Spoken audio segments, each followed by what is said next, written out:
So hi guys, welcome to issues 20 and 21 of Warhammer Age of Sigmar Stormbringer. We are building one model over two issues. This is the Marshcrawla Sloggoth. Really short video this week. Only joking. This is probably the longest video I've made. I've shortened it by not zenithal highlighting it. But I think you'll find there's so much detail on it, and it all does show. So I don't think it needs a zenithal highlighting to show off the details. But just like the last issue, absolutely fantastic model. I think this is going to be another one that you will enjoy, and it's it's a superb model.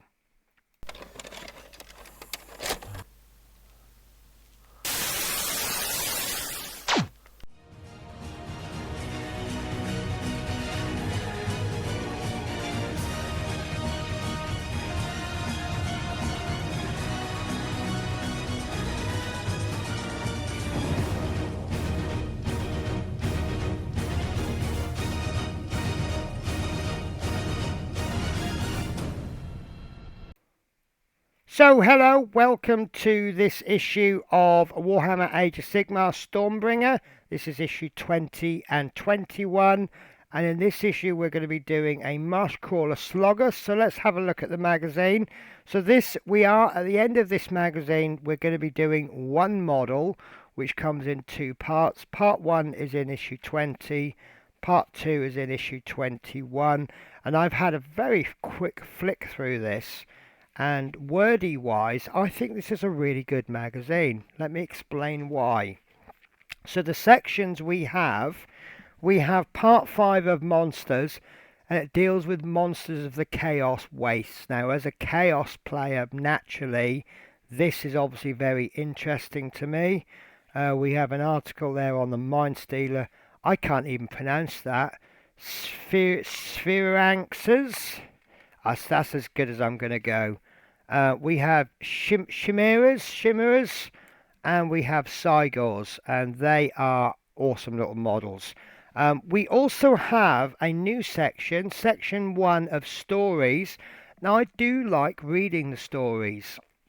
So we have a little short story there, and it says to be continued, so that's fine. Right, section 5 of order, we have the Fire Slayers. I believe the Fire Slayers are dwarves, or whatever they're calling them these days. They used to have orcs, dwarves, things like that, but they've changed a lot of the names now, so I think Fire Slayer might actually be the new name for dwarves. So then we have section 10 of Krill Boys. This is all about the Marshcrawla Sloggoth. And we have another little table. We have unit traits. So let's pick a number at random. Let's pick number 2. This crew is, this is about traits.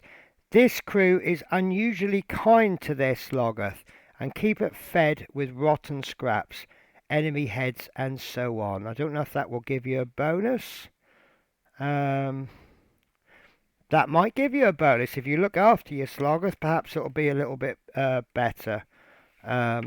Right, so then we have the how to build, which we'll come back to later on. And you can see, look at all of this. This is just one part 1, so that's quite a lot to do. And then we have a little bit more, part 18 of the basics. So now we're starting to introduce mounts, and mounts are quite interesting because if you have a character on a mount, obviously the character fights, but the mount can fight as well. So they will generally have battle characteristics. Now this is, I don't know if we've seen this before or if I've touched on it. Sometimes we have these variable damage tables, and the amount, you'll see that you've got asterisks in various places. And what it means is that their characteristics change depending on how many wounds they've got. So this mound has 11, I think it has 11 wounds. Let me just have a look. For the purposes of this, we'll say it's got 11 wounds. Now, if it has between 0 and 6 wounds suffers, it will give it 6 attacks. Sorry, the Verdant Blast will give 6 attacks. If it's got 7 or 8 wounds, it will only get 5 attacks. 9, 10, it will only get 4 attacks. And 11 wounds suffered, it will have 3 attacks. So you can see it gets a little bit weaker as you wound it more. If you have the Guardian Sword, it will do 6 damage. 6 damage. Straight off 6. If it suffers between 0 and 6 wounds. Once you get it down to 7 or 8 wounds suffered, that then changes to a D6. So that's going to be anything between 1 and 6. You could still get the 6 damage, but more realistically, you're going to be getting around about 3 or 4. If it suffers 9 or 10, that goes down to a D3. And the way you do a D3 is you roll a D6. 1 or 2 is 1, 2 or 3 is a 2, and 1, 2 is a 1, 3, 4 is a 2, and 5 or 6 is a 3. Some people, well, you basically half it and then round up. So you're not going to get more than 3. And then if you've suffered 11 or more wounds, you only get the 1 damage. And if you're using the Talons, which are extra attacks, you can see there you get 2 attacks. But to wound, normally it'll be a 2+. And that will drop down to a 5+ if it's on its last legs. So I quite like these variable tables. It makes it a little bit more complicated, but I think it does add an awful lot of realism to it. So then we have another playthrough there, and then it's going on about the battle mat. I'm not going to look at the next week because obviously we're going to look at issue 21. So let me just pop my magazine down nice and safe. We also get this additional pull out. We get these sometimes. They go into the binder and then we pull them out. Because they're so big they can't get them in the magazine. But this is Realm of Shadows Part 4. So issue 21, we have got an introduction to magic. A practical guide to magic. Every creature in the mortal realms is born, lives and dies in a world of magic. While much respect has been afforded to the Azrite schools of sorcery, the magic of the other 7 realms remains an object of some fear to the common people. In this guide, I hope to dispel the notions that magic is dangerous, unstable, and a risk to civilized folks. So although it's very powerful, it can backfire on you. Not very article-y this time. So we've got part 2 of the build. Oh, this one is technique. So this is the basics. So you'll see there we have, just like all model kits, we have various symbols. So we have, that one means that there's tools required. X2 means repeat multiple times. So it could say X2, X3, X4, etc. We have matching parts there, push fits, glue, model variant, choice of parts, paint before assembly. That tells you the size of the base. No glue is required. Dry fit. Check to see how these parts fit together. We should be doing that anyway. And then a tick means complete. And I think it's a little bit odd that they teach you this in issue 21. But they're telling you about how each part is numbered and then how to cut them off the sprue. And then how you're putting various parts together. Bit odd that they bring that into issue 21, but you know, fair enough. How to use your clippers. Clipping far then close. And then clipping out fragile parts and removing sprue chunks. So what this is dealing with here, which is something I've touched on before. Let me see if... Right, there's a good example. So let me zoom in on there. What they're suggesting is you can see there that the part finishes there. But what it's suggesting perhaps we'll do, and I do this sometimes, I might cut the sprue there. and then once the piece is off the sprue, then I'll come in, I'll cut a little bit closer, then I might go in with my knife, and then I'll finish it off with a bit of sandpaper. It's just, you can actually see there they've left a bit of the sprue on there, which you can then sand away, or you can file it with, just rub it with a knife. So it tells you how to use a mold line remover. Mold line removal is a bit of a funny subject because you've got the train of thought. Let's see if I can find any mold lines. So the process of actually moulding these sprues is you have two pieces of mould that comes together, and then molten plastic is squirted in. Where they may not line up quite properly, you might get a mould line, and just my luck, there aren't any. Normally there's some on the outside, but these are actually very, very good. So every now and again you might get, I'm really picking at hairs now, but I don't know if you can see just down there, and I am really clutching at straws, picking at hairs. There's a very slight line there. That's where the mould hasn't quite lined up. Now what you'll do is you'll get a knife or a mould line remover. Mould line remover is a bit better because it's not got a sharp blade. But what you'll do is you'll just scrape down there like so, and you'll just remove the excess. And you can see there now that it's all level. I mean, the difference on here is very, very minute. Sometimes it might be quite severe. Now, where the discussion comes in, you have those that say, yep, models have mould lines, get on with it, deal with it, and it's just part of the building process. And then you've got others that say, look, we spend an awful lot of money on these models, they're very expensive, they really should be engineered to a standard where there are no mould lines. Let me know what kind of camp you sit in. I tend to be, when I see mould lines, I just tut at the model and then I just get on with it and clean it up. I don't think there should be mould lines, but when there are mould lines, you just deal with it. So here, dealing with push-fit connections, fixing pegs, inserting metal tube. This is to do with, using the plastic glue. So the glue that Citadel make, or Warhammer, they have their own glue. Now obviously they're going to try and push their own products, like most models. You know, if you build an Airfix kit, they're going to suggest you use Humbrol paints. They won't acknowledge that other paints exist, because otherwise you'll go out and buy other people's paints. They want to sell their own paints. There is nothing wrong with Citadel glue. In fact, there is an argument to say that this is the best glue to use on the plastic for these models.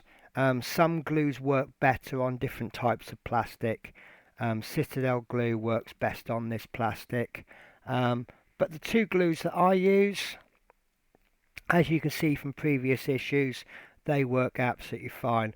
I tend to use 3 different types of Tamiya cement.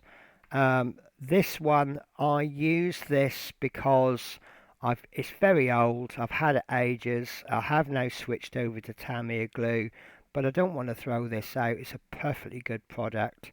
The difference between this and Tamiya extra thin is this will actually deal with ABS as well. It bonds ABS, styrene and plastics other glues cannot. I do own the Tamiya ABS glue. To be honest with you, I hardly ever use it. But yeah, Plastic Magic is my glue of choice when I'm at the hotel, and Tamiya extra thin is my choice when I'm at home. So controlling the amount of glue, this is why I don't like to use the plastic bottle. In fact, I did get a tube of glue with one of the issues, and it just didn't work out for me. But you do have this precision nozzle which can be quite good. How to correct excessive amounts of glue. Well, I'll be honest with you. If you use a brush, you tend to not get excessive amounts of glue. And then it tells you how to deal with filling gaps. Now, if you want me to do an issue on filling gaps, I will. There are various ways to do filling gaps. More often than not, I actually use glue. If you've got a big gap, pop in an excessive amount of glue, and that will fill the gap. You can also use a gloss varnish that fills the gap quite nicely. Super glue does the job very well, but then you have to sand that down. You can use fillers, and if the gap is really excessive, use a piece of plastic. What I've done in the past is I've got a piece of this sprue, and I've just got a flame, and I've sort of heated it up until it's starting to melt, and then I pull it, and it makes a little strand, and I've cut that down. I've put that into gaps. But I will go into more detail if you want. So it goes into how to paint. We don't have assembly instructions. It's telling us how to paint it, and core instructions. So more rules. Rule stage. Oh, this is the introduction.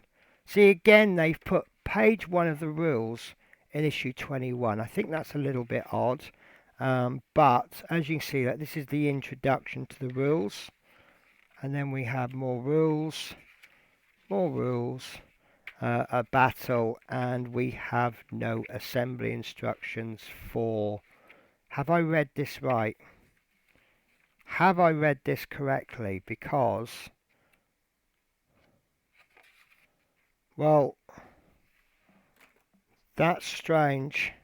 Unless, let me go back to issue 20. Maybe they've done the assembly instructions for issue 21 in issue 20.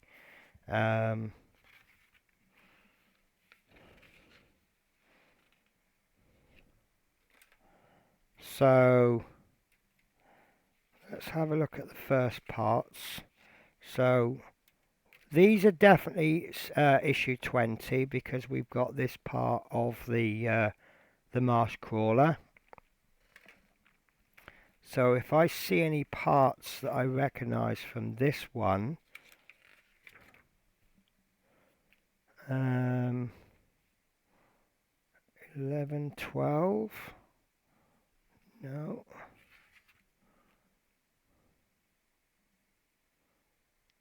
Okay. Yes, look. So, piece 36, stage 3, step 3. They've gone for, there we go, 3, 36, 37. Right, so all of the instructions are in stage 20, even for, oh look, yes, because this one, what number is this? I can't see the number for it. But yeah, so we've got 2 sprues. One came with issue 20, one came with issue 21. And look, straight away we've got piece number 2. That's from issue 20. And that is, I can see that that's piece number 1. Oh, there we go. There's the number there. So we can't even begin to build it until we've got issue 21. So if you're, I mean, obviously this issue's been out quite a while, but if you pick up issue 20, there's nothing you can do until you get to issue 21. Right, guys, so that makes my life slightly easier in that 21 can be put away now, because we only need issue 20. So yeah, let's get building, shall we? So it looks like this is a glue together model, so that's very convenient. I like the glue together ones, but they tend to have a better fit than the push fits. So we'll clip the parts off. This might be a long video, guys, because this is quite a big model, and it looks like there's quite a lot to do. And you have to be careful because some of these connection points, it's very hard to tell if it's detail or sprue gate. So if in doubt, right, watch this bit, guys. That's very fragile. Let me do a zoom in. So as you can see, look, it's not on there. It's only on by those two bits there. So yeah, guys, if in doubt, if you really aren't sure, cut the sprue gate really long, and then go back in later. There's a bit there. Look, I can't really tell, so I'm just going to cut that really long. And then we'll deal with it once the pieces actually come off the sprue. And then we'll just go round. Should that have happened? Yeah, that's actually broken off. Okay, we'll try and fix that. This is one of the advantages of the glue together models. So we have our first battle damage. Right, so now he's off the sprue, I can see that I did need to cut that right off. So, yeah, that should have gone on, should have been there. So I think that'll be quite easy to fix, because once these two go together,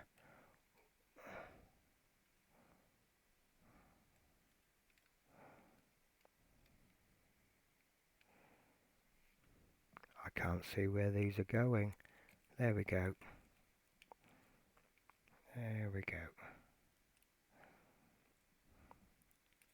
Right, so once that's back on, you can see that it also connects there, and that will toughen all of that up. So let's get these bits glued together first, and then we can deal with this. Yeah, I think I'll glue it back on there, and then I'll worry about that bit. So thin glue.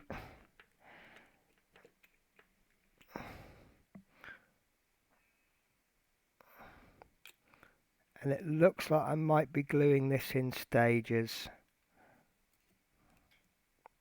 There we go, we've got some glue it from the inside.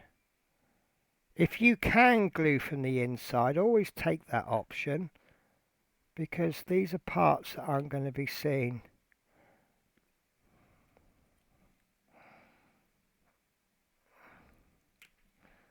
Lovely. Right.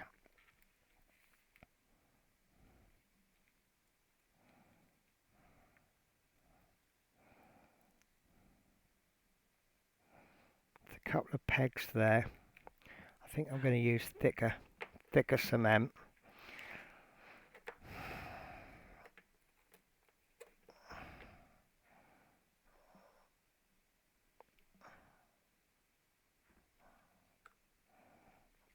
And that's got a couple of tiny weeny pegs, so that's going to need a bit of pushing together. And once that's capable of sitting there on its own, we'll just bring this in, and we'll just repair this. And I think this might need holding together.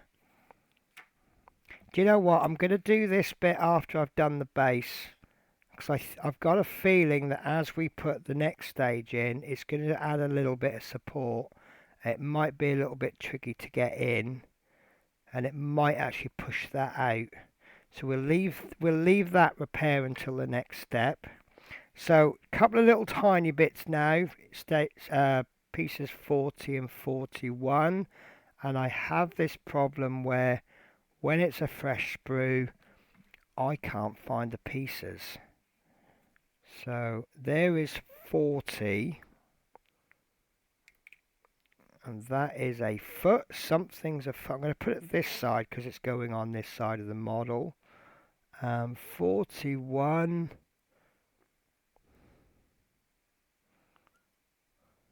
Not on that sprue. 41. I'm not a big fan of these tiny pieces. As you get older, your eyesight goes. Okay, that's a toe, not a foot. So, oh, actually, that's a really good fit. That seems to be becoming a cliche with Games Workshop figures. Oh, that's a really good fit. There we go. So that's that foot. Why they needed to do that? I mean, I don't understand molding processes, but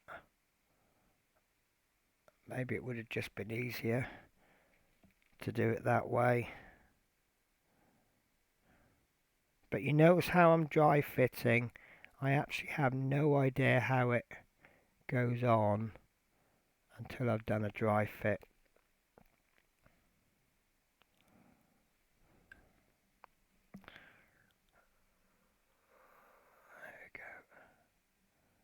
There we go. Oh, that's a little bit trickier to hold in.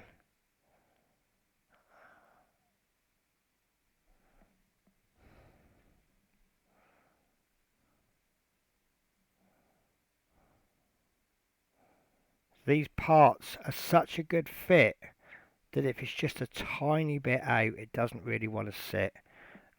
But we have a model now that can stand up on its own. Right, so the next stage is step 3, which is this bit. And you can tell it's what it is because it's a round disc. Big round disc.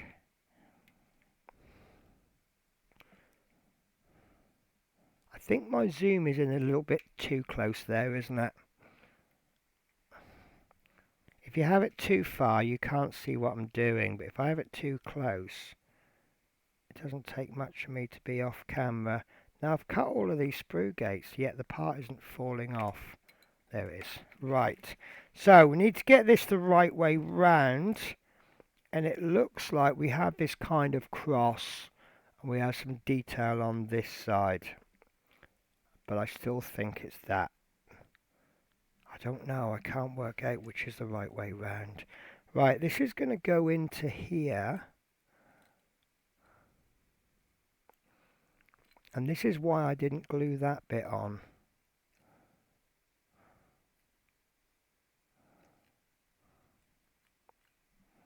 I can't work out which is the correct way round.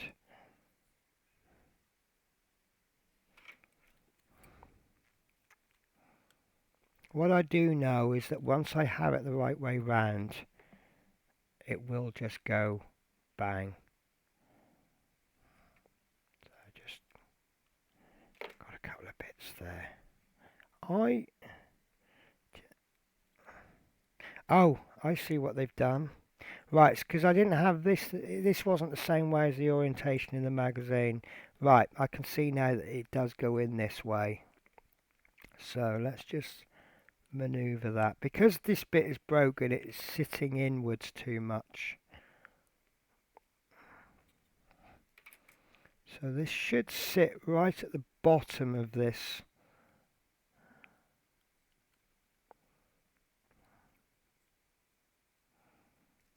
I think once this is in, I think we're going to have to keep it there and then maybe apply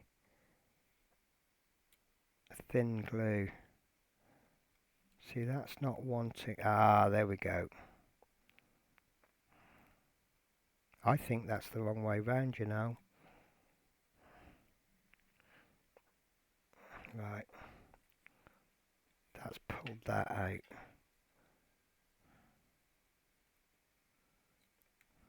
There we go. That's made a difference. Right, that bit is kind of locked in now.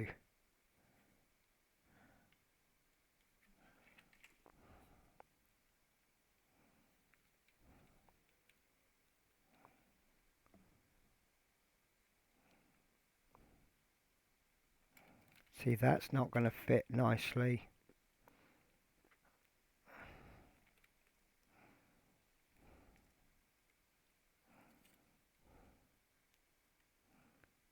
Right, I think that is in there perfect.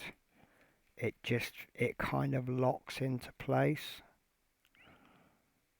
But Can you see that that bit doesn't match? It's quite a way out. But this platform is kind of locked into place, and then this is locked in around it.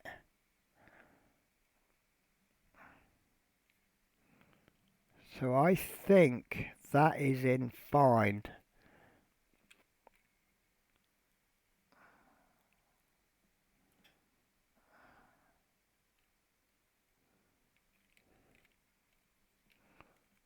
Unless this bit, there we go. I think we're going to have to move that down. Right, so let's get some glue into there, and that will glue that platform on. We've got a nice little bit there, look. You can see that that platform is definitely in.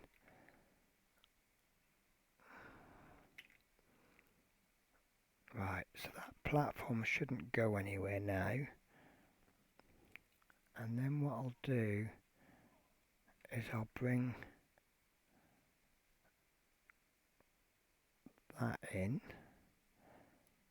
Apply a little bit from underneath.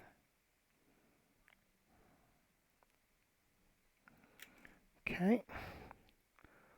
Then I will reattach this other half of the, we'll call it a box, shall we?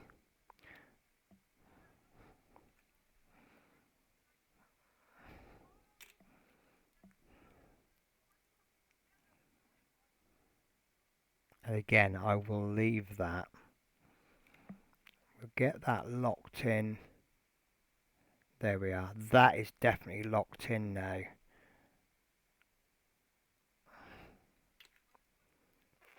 There's a little raised piece there, and you can see that that's definitely where it fits.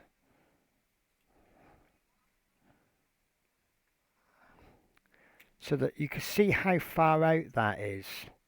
But I think the problem is with this bit, not that bit. So we're going to need to just push that up like that. So what I'll do is I'll pop a tiny bit of glue in there, and that will perhaps hold that. Then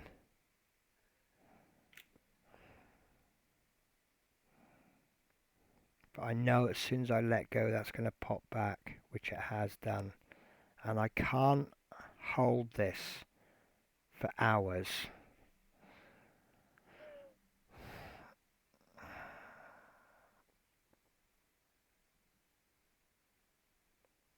Yeah, so this would have perhaps been a job for Tamiya Extra Quick setting. Right, let's let that one come off.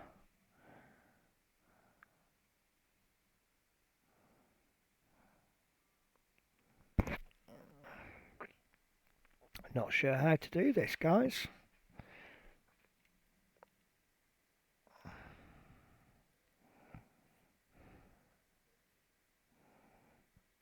I can't sit holding this for an hour, can I?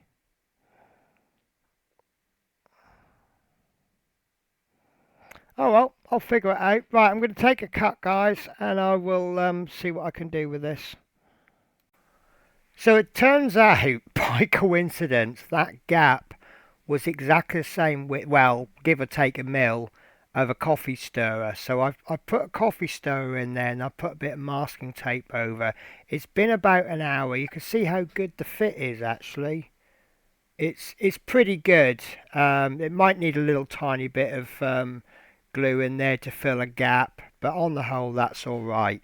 So it's been about an hour, and I think we're just about ready to continue now. So the next step then is step 3, which is piece number 4, and I can't find these pieces. 4. This one, is that? No. 2, 4, that's 19. That's 4. I'm reading the numbers wrong. I'm thinking that's number 2 because the number is there, but the number's actually there. So you know when you get a piece that looks right, but you read the number wrong, and it's, that can't be it. Right, so I'm going to cut this sprue long because I can't be sure exactly where to cut it. So we'll cut that long there. That should be enough for the piece. Oh no, it's still, oh god, that's a terrible connection point, look. So I'll cut that one long as well. Ooh. Oh, that actually just flew off. Right. Oh, so that's, oh, that wasn't even connected. Right, so there, now I've cut the connection point off. I can see that it does go there. So we'll do a dry fit, and it looks like it's going this way round. Possibly not.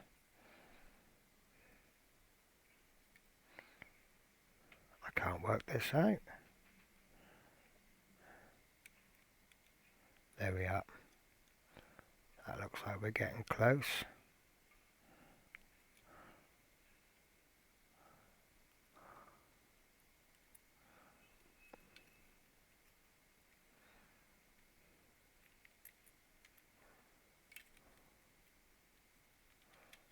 There we go, got there.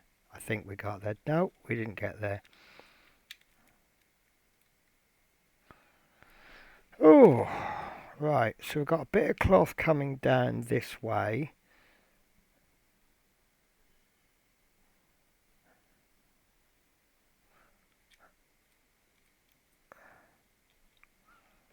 Guys, I can't work this out.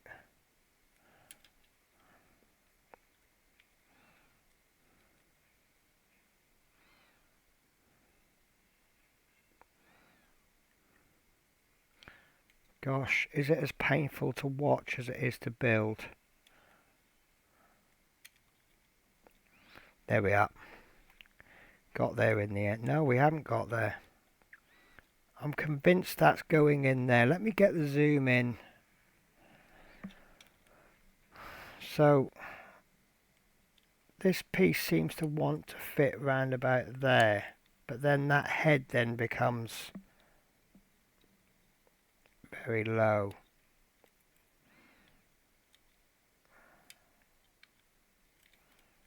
But that's not going to stick out that way, is it?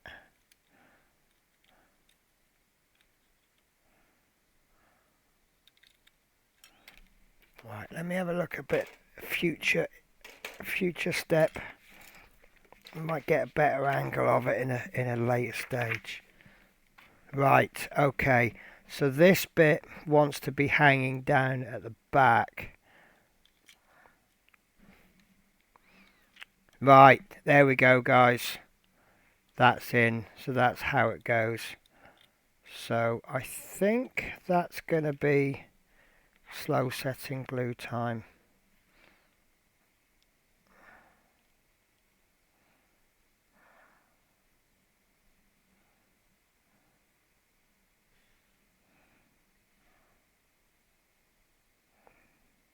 This is why it's important to dry fit.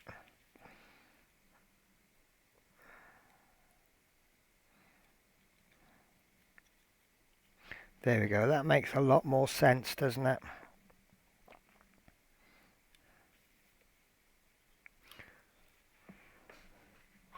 So I'm not sure if I've got the zoom in too much. Right, that masking tape is starting to come off. Saying that, I think that's mostly dry now. Right, piece 5, which is a spiky bit. It gets easier. The more I remove from the sprue, the easier the parts are to find.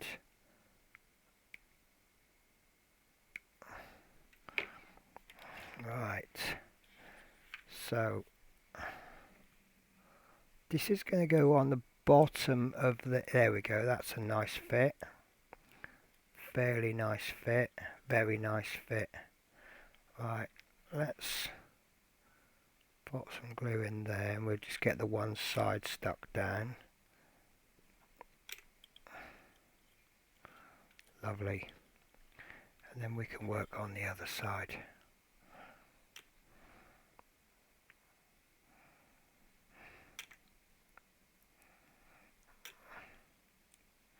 So I'd seen a video somewhere about how people will run the glue along the gap, and you really don't need to. We go on about the capillary action, and I'm trying to dab the glue in.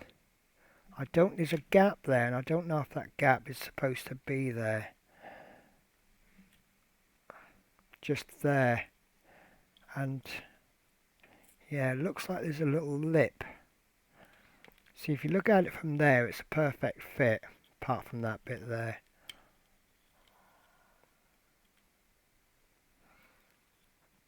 But then if you move it down, it looks like it's a terrible fit, but I think that is actually a lip there.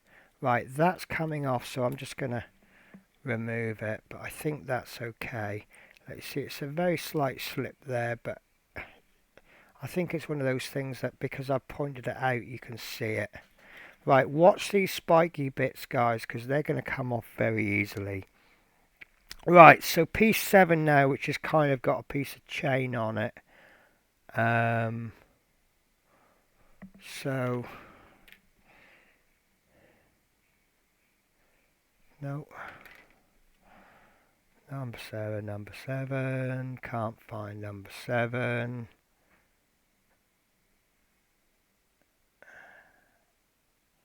Oh, I can't find it. There. Right. I can't even see where to cut the pieces.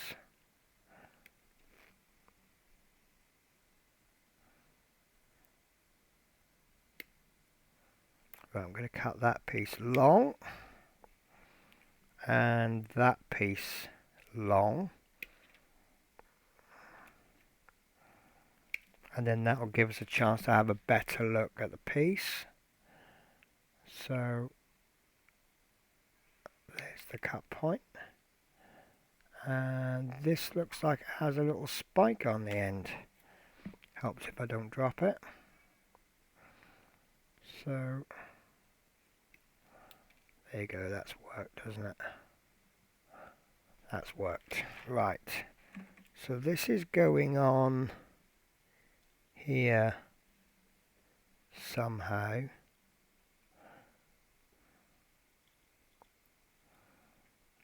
There we go. That's going to go on there, and that's going to strengthen that piece as well. So that's useful. Oh, sorry, I'm up here.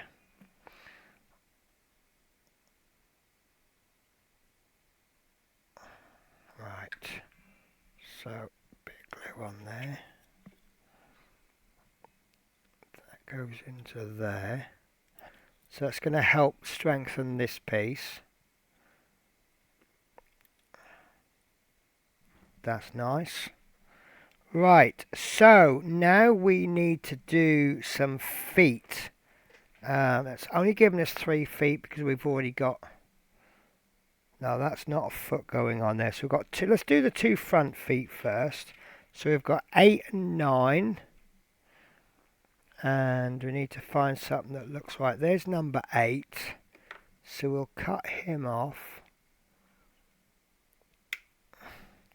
And 8 is going on this side. And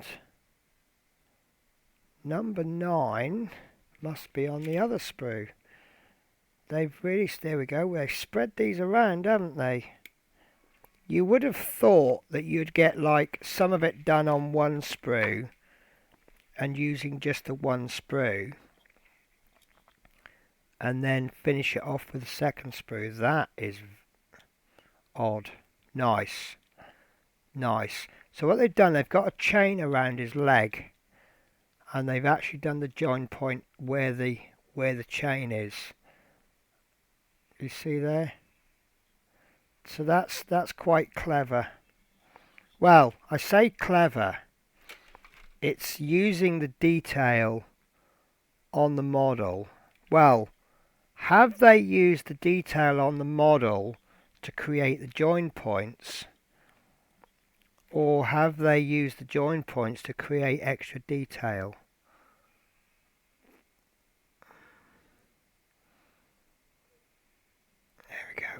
nice, very nice. Okay, so piece number 8. Again, same thing again.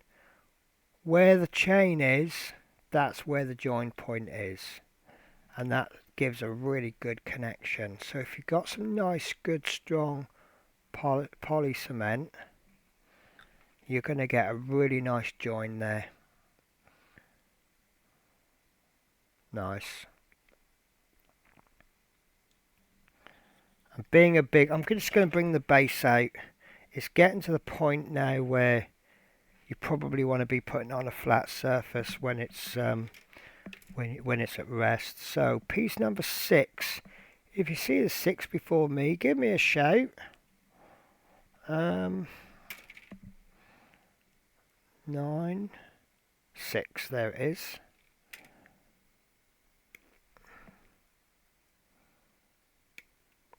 Still trying to get the hang of this zoom. I want to give you enough opportunity to see everything, but at the same time I want you close enough that you can see what I'm doing. Right, so this is going, right, so this is the same as the opposite side. Yeah, that's going to be a nice fit, as they all are. So, say what you like about Games Workshop models. They are expensive models, but I do think you get what you pay for. I think this model, you're probably talking about 25 to 35 pound. I haven't looked it up. I'm sure someone will be able to correct me. But this is going to be a 25, 30 pound model at least. And you are getting your money's worth. Now I've missed a tab there. Or have I? Yes, I have. So we'll just tidy that up now. So yeah, I mean look at the amount of detail you get on them. They are very good models. Again, this has got a lip, so the angle you're looking at it here, it looks terrible, but from there it looks okay, although there's a slight gap. Nothing we can't deal with some form of filler. Right, so that I think is the main, apart from the head, that's the main howdah bit. But yeah, that's all on nice. So, stage E. Now, we've got lots of little bits. We've got a couple of little bits here. We have got a ladder.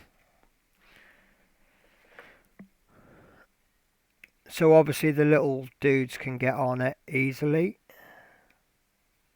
Because it's quite a big monster. It's much bigger than they are. And then we've got this, you can attach the, oh, it's a rolled up ladder. Nice. So, piece number 15. Can't find it. Like I say, they do get easier once there's less pieces. 15.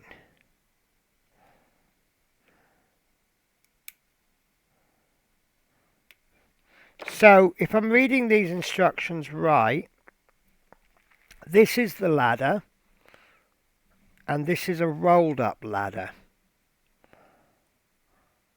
Which I don't think it is, but... Right, so the ladder is going to go...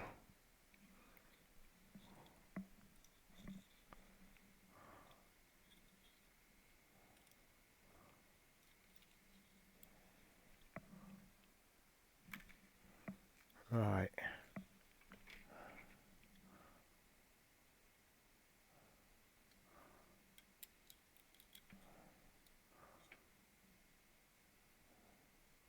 There's a tab at the back.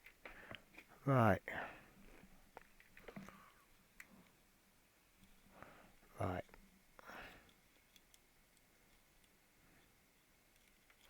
That seems to fit okay there.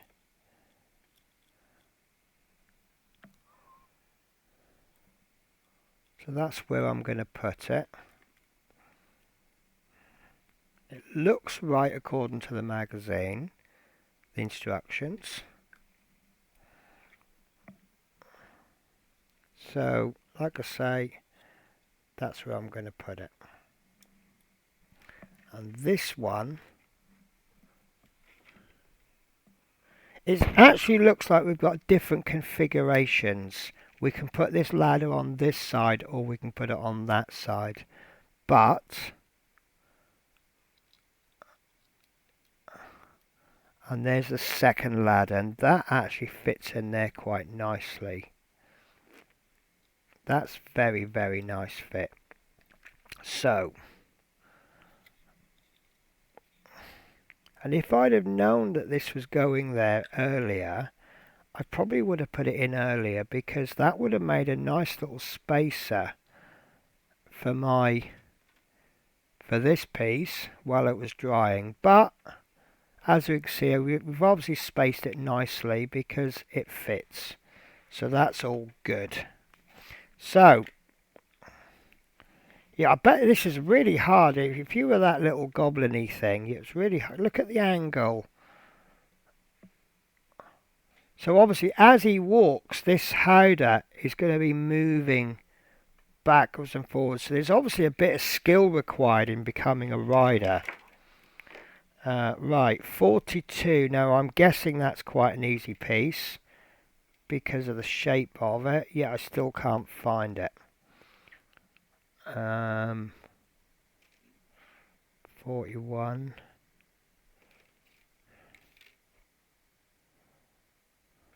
Right, definitely not on there. Right, so it looks like a harness piece. There we go.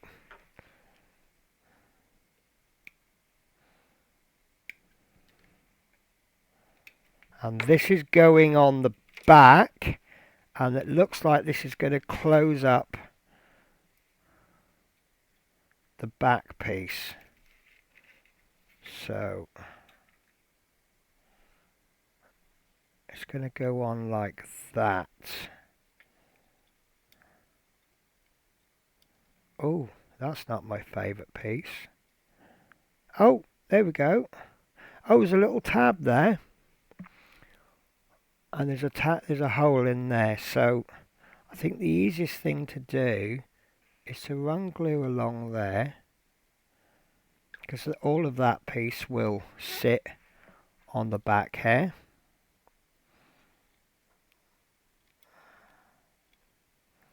Make sure that connects with that hole, like so. Not like so. There we go. That's in. That's in. It's not the best fit. Now I'm really glad I put that ladder. I think we're having a bit of a struggle here. It's going in the hole, but the rest of it's struggling. Right. So once that's dried down a bit, we'll just, there we go, that's actually fine. I might just need some tweezers if I can find them. Where have my tweezers gone? Not falling on the floor. Okay.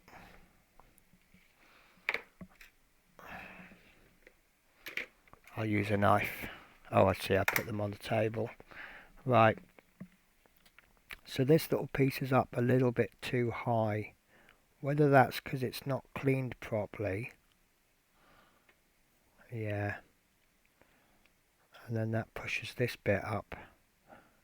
Oh. I think that's just going to be, we're going to have to settle for that being a little bit off. And then get this piece in there.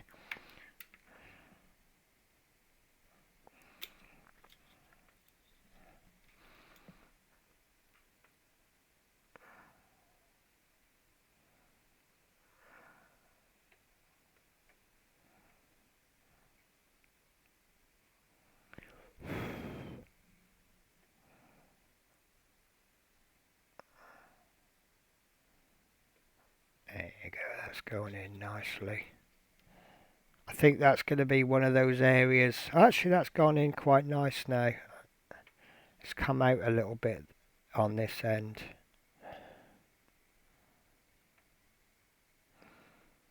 I think we'll go with that. I think that's going to be one of those areas where people probably won't notice it's not right if you don't tell them. And then if you tell them, it'll always be noticed. And maybe I could have done better with the ladder. But there we go, that's in. That's in, that's fine. I've never come across a model that's 100% smooth sailing. Right, so this is an interesting bit. We have two heads. Now, when there's a choice of options, I'm going to cut this piece off. I'm going to need 24 for the first head, but it's not part of the first step. 20, 21, 22, 23, right, so there's 20. Don't want 20, I want, right, there's 22. So yeah, when they give options, one of the things that I'm always thinking is magnetizing. So I'm looking at these heads, so I've not built them up yet, so I really don't know. But I'm saying to myself, could I magnetize these heads so that I can switch the heads out depending on what mood I'm in on the day of that I'm using that figure. 21, 21, 22, 23, 24. So I'm looking for 21. 21. Cannot find it. There's 20.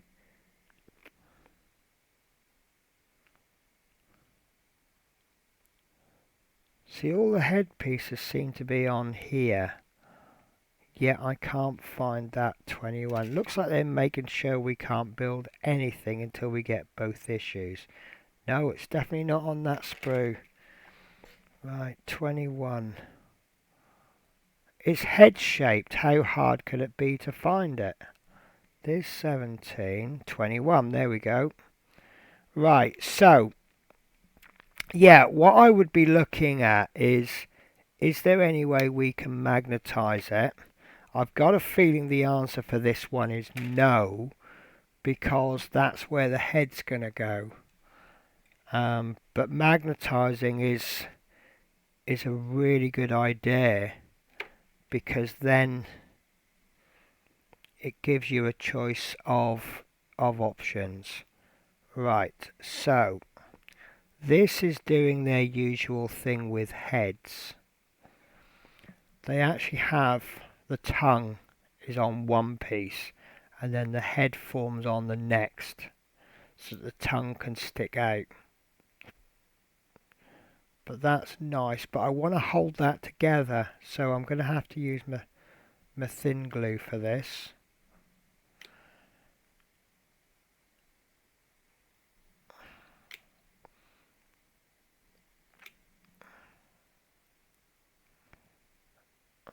That's come apart. Right, because I need glue there as well. I think actually it's quite gappy, so I think thick glue would have worked better. Having said that, it's not gappy, it's not cleaned. So there we go. Hopefully that glue is still tacky enough. There we go, that's better. One little tiny sprue nub in the way, and suddenly it's not fitting. Right, so we've got the back of the neck done, so I can see how that's going to go on.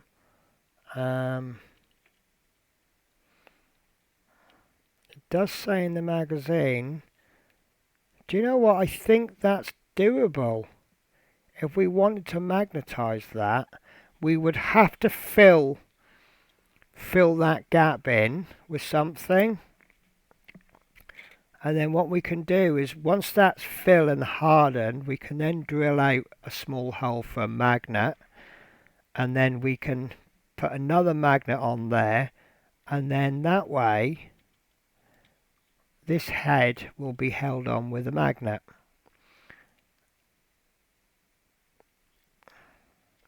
So we slip that magnet on. If at any point you're a bit bored and you want to take that off, you'll just pull it off and then you'll put the other one on. I'm not going to magnetize. I am going to do both heads. Right. So piece 23, that's one side of his, there we go, that's one side of his head. Looks a bit like he's been in a fight and half of his face has been ripped off.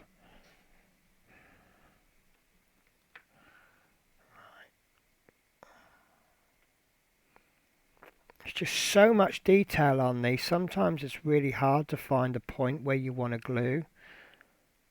Right, that's gone on nice. Whoops. Try not to drop it.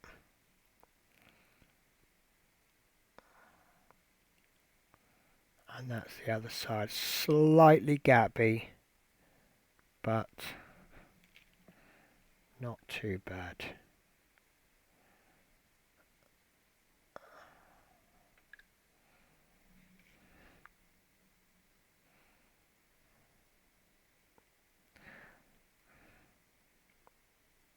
Sometimes you get a little bit of squeeze out where it's kind of melted the plastic, and that helps to fill the gap. Do you know what? It's actually done that. That was pure coincidence, I promise you. But there's one head, and obviously the detail pops out a bit more once you do some highlighting and painting, but already you can see that's quite a nice head. It's got a broken tusk there. Yep, definitely is one tusk longer than the other, so obviously he's been in a battle before. And this is what his head is going to look like once it's on, if I can get it to stay in one position. Come on, in you go, in you go. There we go. So that's what he'll look like. Now the other head is going to face the other way. But that is rather nice. I would be very happy with that. I like the one tusk look. So I'd probably go with that, but for the purposes of making this issue, I'm going to do both. So we want 17, 18, 19 and 20. So this is 17.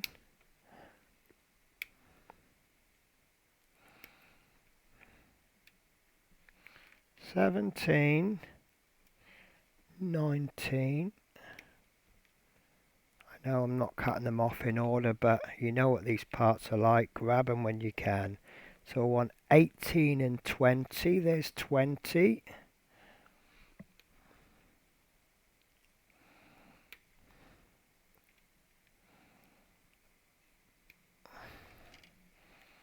And we just need 18 now.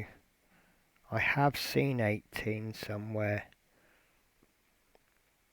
It's not on the other sprue, is it? It is on the other sprue. I thought all the head pieces were on the same sprue.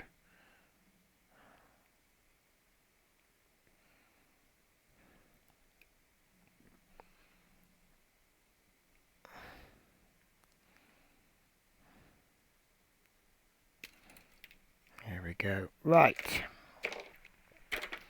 So, one thing I noticed that I'm doing, I talked to you about glues, and I have noticed that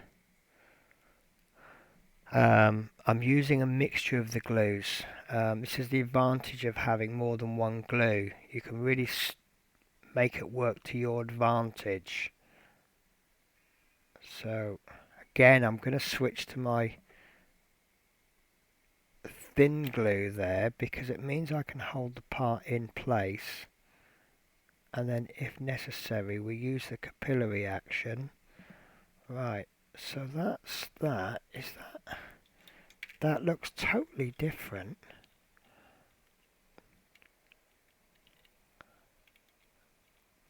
Yes, it fits perfectly. Perfect fit. It might be a slight gap, but... Right, so is this going to work the same way? We put... The tongue comes through. This is actually like what do you call it? Like where he's chained up. And then we're going to put one half of the face on. So that's going to go there. That again is a nice fit. I think I'm going to use thin glue for this. It's a little bit fiddly to get into place.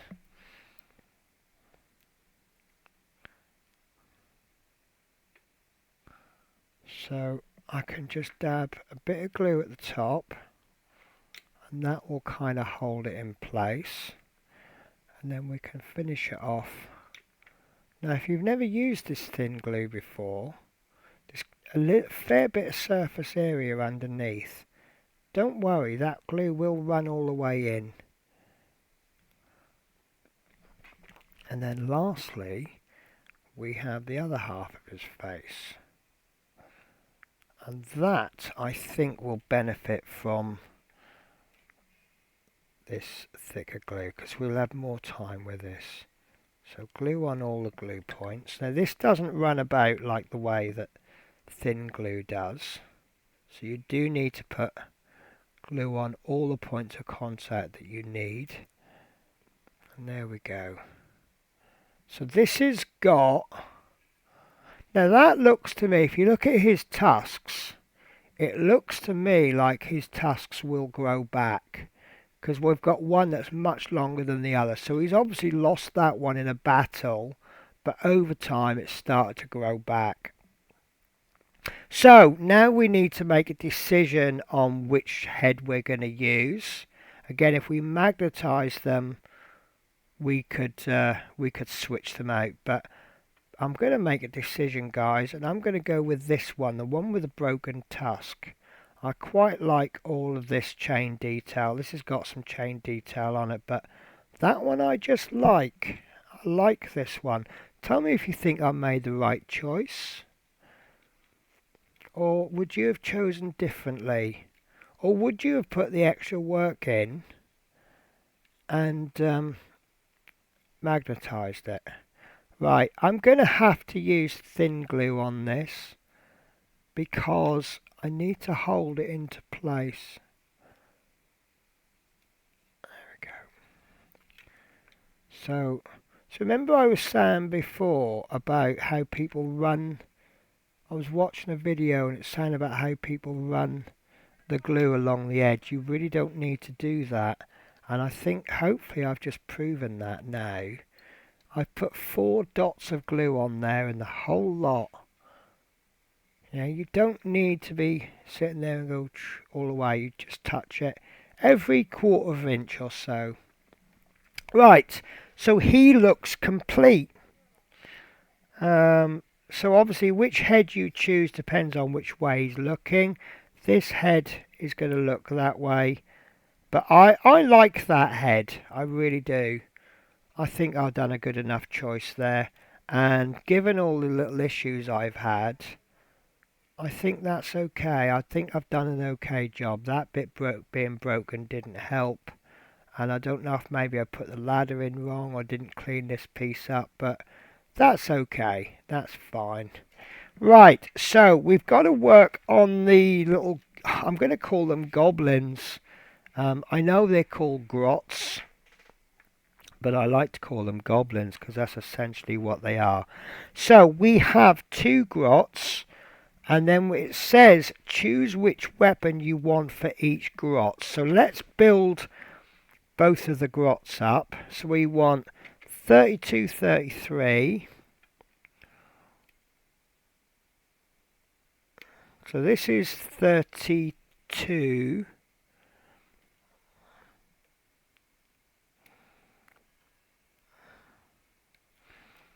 32. So I know you can't see it, but I've put that down by where the instructions are. 37. No, I want 32, 33, 36, 37. So this is head 37. So 33 is here.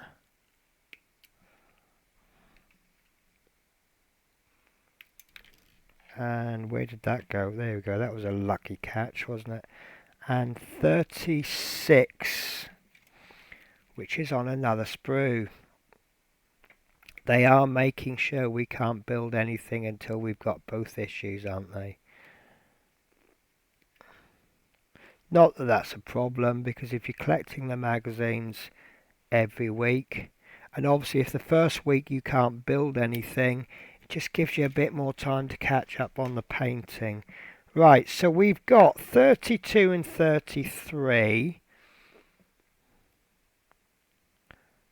And that head is lovely. That is a lovely head, look.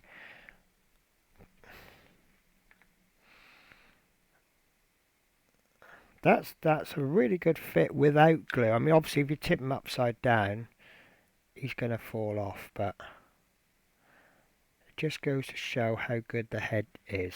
Right, so he's on there quite nice. So now we'll make the other one. I'm expecting him to be as good a fit. No, it's going to rest on there, but it's got, I don't know if you can see, they've made the surface a little bit bumpy, and they've got a little triangle on here, so he can fit on there.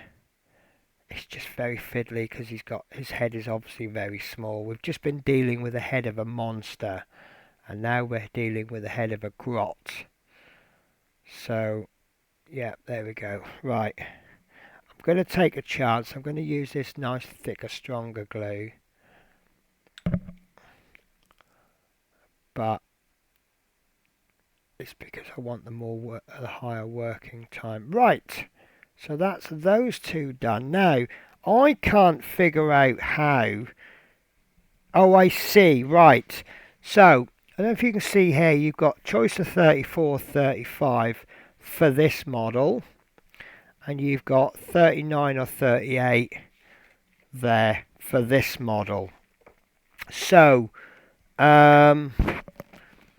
you can have him with a proddy stick or a net, and this one is like a fishing net type thing and a net. So what shall we have, guys? In the instructions they've got 34 and 38. Again, magnetizing might be an option. But can you see why people magnetize their models? I think I'm going to go with, tell you what, I'll cut both pieces out. Right, there is a net here, so this is 35. I like the idea of the net. And I think that will give us much more colour definition, colour difference and contrast. Because obviously the nets are going to be painted different colours. So I'm kind of erring on the side of the net. Right, I'll tell you what, I am going to cut, even though this isn't for this model, I'm going to cut this off. Because I've got it now. You know how much trouble I'm having finding the pieces.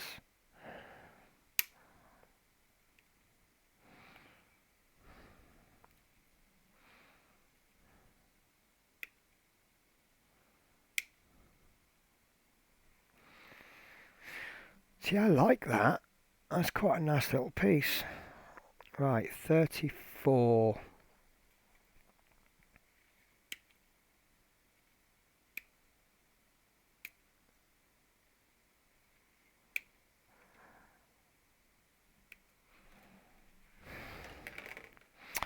So, this is what he's going to look like with the proddy stick.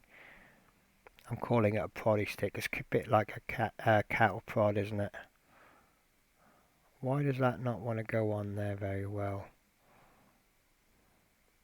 Right, so that's what he'll look like with the stick. And this is what he'll look like with a net.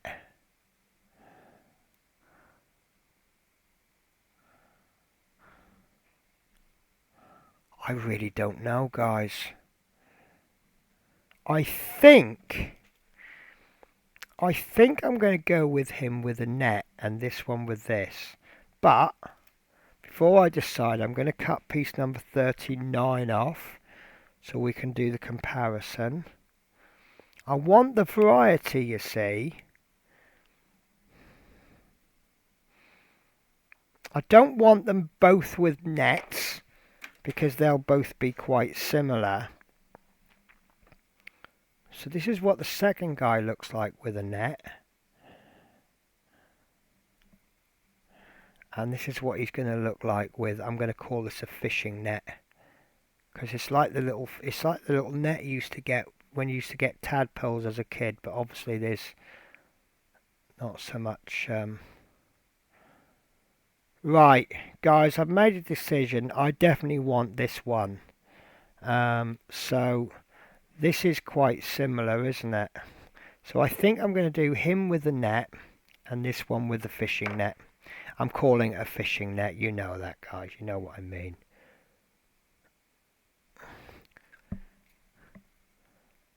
What do you get when, you know, when fishermen, they catch a fish and they reel it in, and then as it comes close, they scoop the net in. Oh, that was a really nice fit. Okay, so this guy's...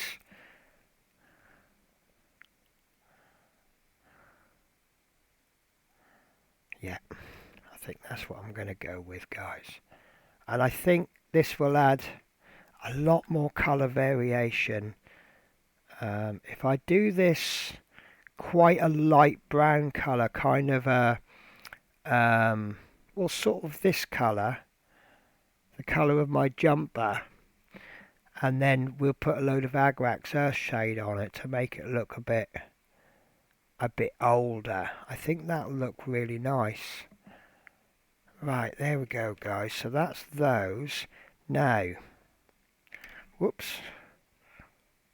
Let's make sure his feet are flat by making sure we get rid of any sprue nubs. Again, because this is a platform, these aren't going to go into set, or are they going to go into set positions? They look moulded. He does look moulded. That's definitely a sprue nub. And that's definitely a sprue. But that piece there looks like moulding on his foot. So they're going to go on. Yes, I can see you've got lots of little mouldings. So he's going to go there maybe. Like that. And this guy's... He's got two mouldings, so he's going to go in. Maybe he's going to go in on that side because he's got the net. And he's going to go in there. So, I'm not going to glue these in until I've finished painting it. Right, so next we've got little drummer boy. Crew drummer. So obviously he's going to create some kind of rhythm. So 27, do we need that? Yes, we need that. I think we're getting close to the end of the build because I'm finding the parts easy to find.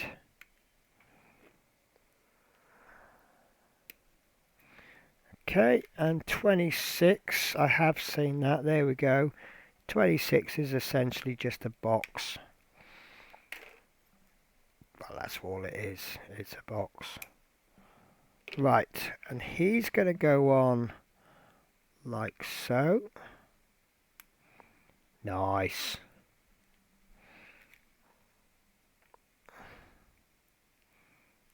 Don't want to get too much glue on this. I don't want too much squeeze out. There we go. That's not him complete. That's that part complete. Right, so next is 28, and I know I've seen this. There it is.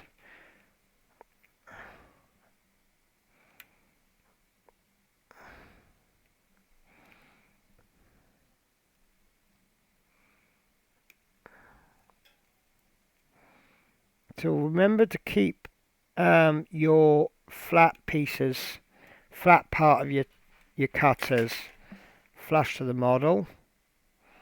Maneuver your cutters around and your piece to get the best angle. Right, so he's going to go on.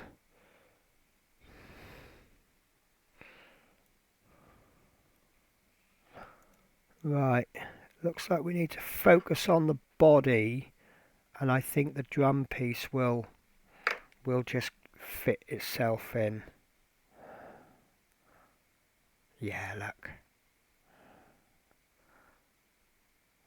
Let's pop a bit of glue on there. Get that arm into place. And then we can worry about, there we go. And then the drum piece kind of fits in by itself. And we'll just get a bit of extra thin. Glue that on the inside. Take advantage of a glue spot being where we won't see it. Okay. And then piece number 29, which I think, it's there.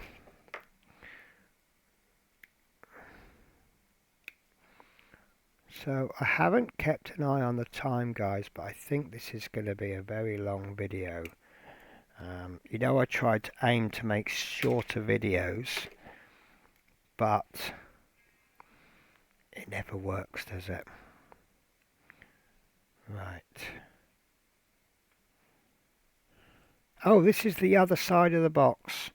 So it looks like if we, focus on the box. So dab of glue on the box, that's probably a bit too much. Okay, and then we'll place the end of the, I'm going to place the box bit on, and then you see everything just kind of falls into place. And then a couple of dabs of thin there.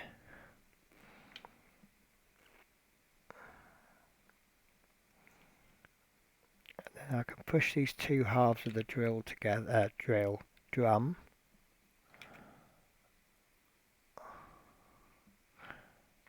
And there we go. I was a bit worried by the shape. I thought, well, how is this going to go together? But actually it's gone together quite nicely. Right, so just need to make a bit of space so I can turn the page. I reckon we're nearly done, you know. I say we're nearly done. There's another 2 pages of instructions. Right, so piece 30, which is another arm. There we go. And that's the drummy beaty stick. It's another technical term for you there, guys.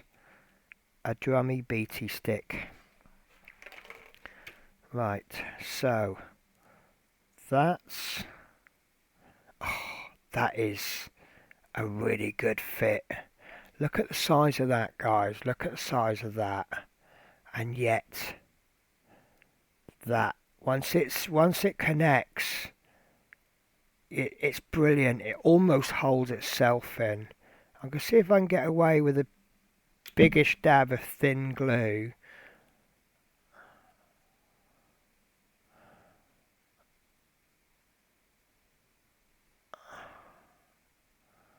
Look at that. That's really good. Right, so we need piece number 31, which is a head. And here it is. And I have noticed these guys have quite long necks. Right, there's a square peg on that. And that, once again, is a beautiful fit. So I'm going to just put... That's probably too much in there. We'll just wick a little bit of that out. Or, if you don't want to wick it out, you can just leave it a few extra seconds, because this evaporates fairly quickly. Hopefully not too quickly, because I can't position this head. There we go. Now all of a sudden I can't get the head in place. There we go. So that's the crew drummer. Now he's going to be somewhere along. Oh, I see. Yes. So can you see these 4 little marks at the back there? And that's where he's going to go. I suppose we could glue him on, but I'm not going to. But you see, it's not a lot of space in there anymore, is there? Space is running out very, very quickly. Right, so what on earth is all this going on now? So we are doing basically some embellishments by the looks of it. So I'm not going to need that sprue yet. So piece number 10, which is a wooden piece. It looks like some kind of trophy rack. Like you see, I've got some spikes and I've got a few little heads. So it looks like a hand on there. A couple of heads of enemies. So you can't see that. And then I want 12.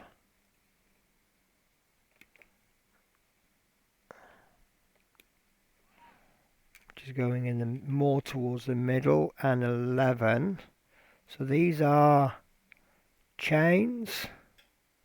So what's the purpose of the chains? Is it to make an eerie rattly noise to scare the enemy? Cut those, and that didn't cut properly.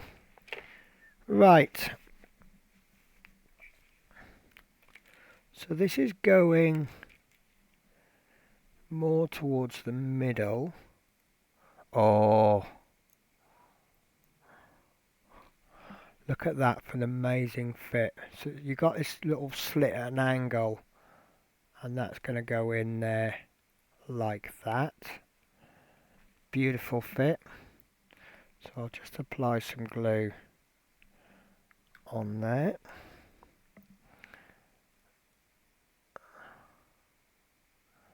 Amazing fit.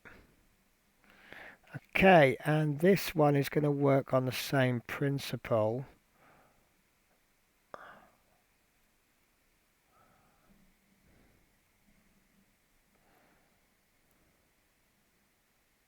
Well, that don't look right. That should be hanging straight down.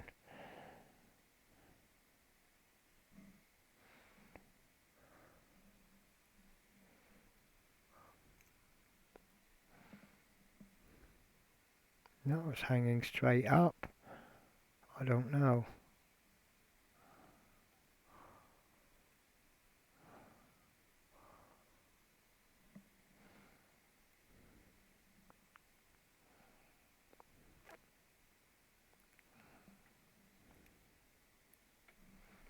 Well, that's odd, isn't it? I must have put the piece in wrong. I had to put it the wrong way round, hadn't I? But it won't fit any other way. It's got a line.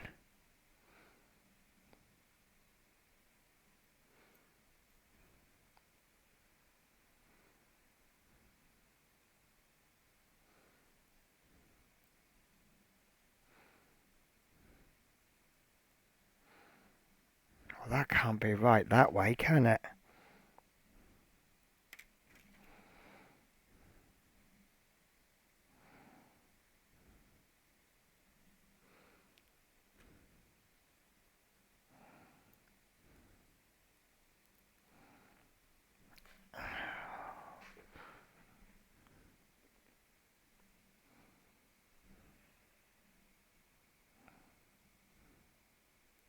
Oh, guys, this don't feel right to me.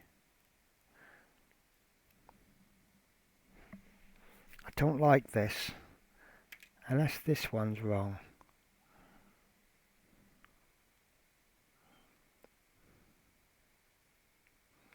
But that's stuck down now.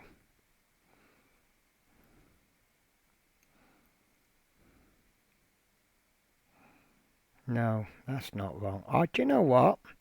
I wonder if I read the instructions wrong. I wonder if I've cut the wrong piece off.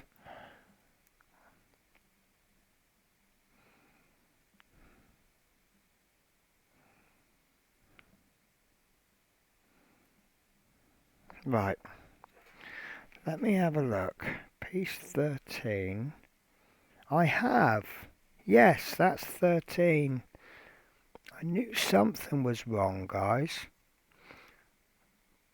So what I've done is I've started cutting piece 11 off, flipped it round to get a better angle at a piece, and then ended up cutting another piece off, which would explain why I was cutting pieces off I thought I'd already cut. So that's a bit of a strange one. Yeah, that's a much better fit, isn't it? They both hang down properly.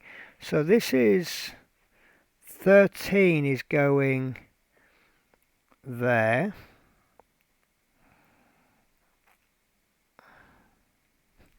And that hangs nicely. Don't know if you got a chance to see the dry fit, but you'll get to see the finished bit. Look at that. That's nice. See, once you get the right bits in. Right, the last bit on that section is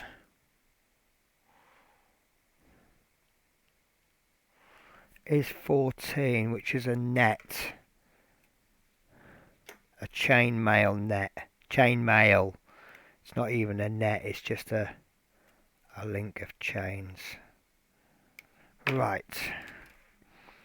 And this is going on there. And again, lovely fit. They're swaying a little bit, but obviously that will be where the creature is walking. And it you know, it hasn't been to a lady's finishing skull, so it's going to be walking a bit funny. It's going to be swaying as it goes. It's got the weight on the top of it. So, yeah, that's nice. Right, so now we've got to put piece 43. Oh, I see. It's going to go down the middle. So 43 is here. Now, it's going to be a bit tricky to get that sprue in the middle. So I'm going to cut it long. I think once that's done the job, hasn't it? Right, so I think this is coming up through the middle.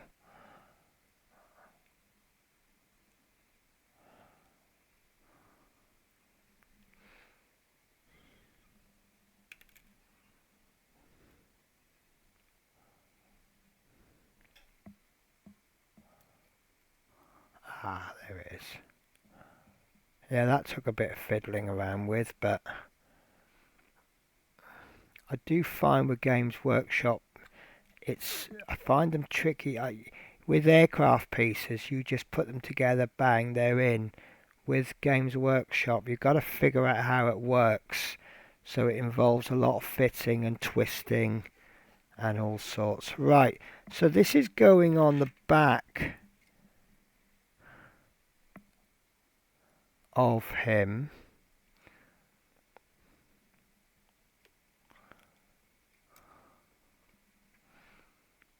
I can't figure out how.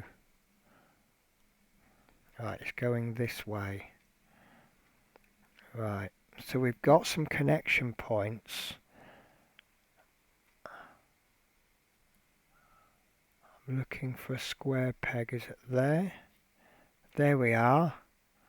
So that's that in there like that. So that looks quite weak. We'll see how weak it actually is. I have said that about quite a few models that Games Workshop have made. I've said, oh, they look a bit weak. That's not much of a connection point. But I'm often wrong, more often wrong, when I say, oh, that's not going to hold.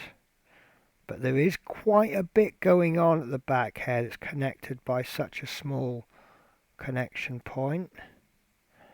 But we get to see just how good Tamiya glue is now. Right, so we have a little piece that's going on there somewhere. I think it's his neck. It's a chain, ball and chain type thing. piece 25 here. It's going to be interesting to see how this goes on. Given that it's a chain, it's quite a large connection point. But that is going to... Oh, I see. So it actually connects to his collar. And then you can see it drags along the ground. So we need to make sure that's incorrect.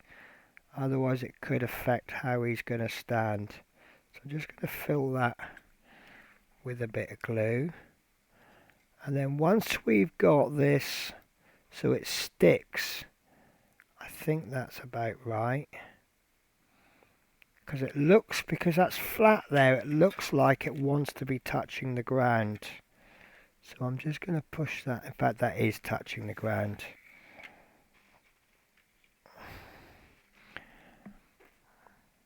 I think. There we go. Right, so let's see if we can get any of these figures in. So these, oh, where is he? Drummer Boy. I'm going to call him Drummer Boy. That's his name from now on. Right, he's going there at the back. I'll try and get this. I'm sorry, I'm not going to be able to move it without the figures knocking off. I'm going to have to move it because now I need to turn the page on the instructions. See, good old Drummer Boy, he stayed in place. Right. So these figures are pointing forwards as we suspected. So Fishing Net Boy is going to be... Oh, we've got to fight for space here. So there's Fishing Net Boy. He's not going to stay put on his own. Once he's glued in, he'll be fine. But he's not going to stay put. And then Fisherman Bob we'll put in there. He's sort of going to stay. So there is the sort of finished model, which you can only really see him from above. So let's see if I can blue tack them. So we'll get... He should be quite easy because I'll just fill that recess with blue tack.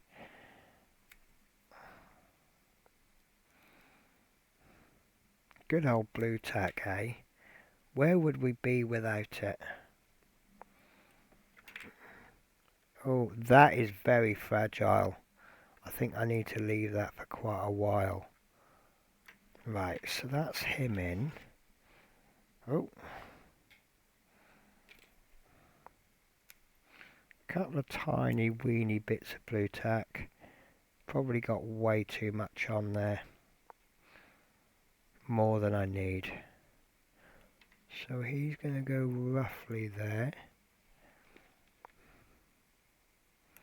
And I think we have a model, guys, that I can show you all angles.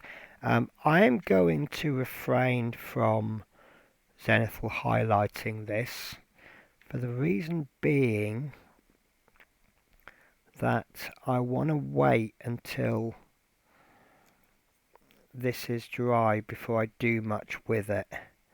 But I think this has quite a lot of what I call obvious detail. Detail that you really are going to see even without the zenithal highlight. But look how much is going on in that model, guys.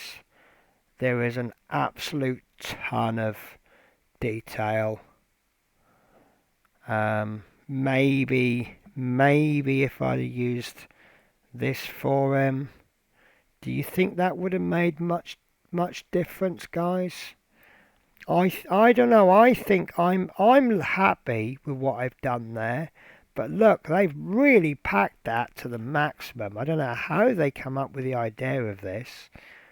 But that's going to be an amazing model once I come round to painting it. And there is so much going on. And that is actually... I'm not sure. Yeah, I think if there's going to be a break, it's going to happen around there, isn't it? But look, the woodwork there, absolutely amazing model. Really, really happy with that. That is 2 issues, but it is a big model. It's a big expensive model. Right, guys. So I'm going to leave it there. So we need to have a look at what's coming in the next issue. And I'm sorry to say it's going to be a single issue.